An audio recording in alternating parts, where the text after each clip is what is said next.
Journalist stuns Trump supporters, calls for the execution of the president and his team. Responsible journalism has been replaced by unfounded allegations, irresponsible claims, fake news, and lately, incitement to commit violence, even murder. None of this has any place in professional journalism, and at best belongs on some obscure internet bulletin board frequented by those who prefer to remain ignorant. Unfortunately, just about anyone can toss up a professional-looking website and fill it with lies, half-truths, bizarre conspiracies, and again, fake news. But we expect better from the major media. We don't expect to agree with them very often, but we do demand that they at least try to act like the educated, professional journalists they purport to be. We are going to find our beliefs frequently at variance with those of the Huffington Post. That's fine, and is part of society's ongoing discourse.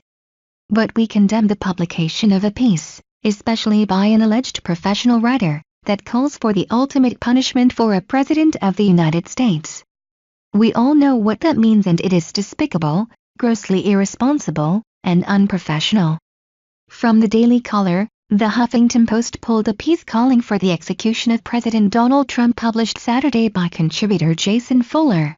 Fuller's piece contained rhetoric and imagery that seems tasteless, particularly after Wednesday's events. Fuller boldly declares in the title that Trump must be prosecuted and, if convicted in a court of law, executed. Fuller doesn't stop there, however, as he insists that impeachment isn't enough to drain the swamp, and to do so means doling out the ultimate punishment in order to fully restore the moral compass of the United States. Fuller's ultimate punishment is not only reserved for the president, but also for everyone assisting in his agenda, including Republican reps Mitch McConnell and Paul Ryan and White House strategist Steve Bannon.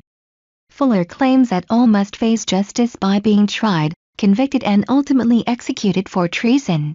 It's nice that the Huffington Post pulled the piece, after the damage was done. But that's just not good enough. Mr. Fuller should be disciplined and required to publish a retraction and an apology. The paper should also issue an apology for publishing such vileness, and Fuller should never be allowed to write for them again.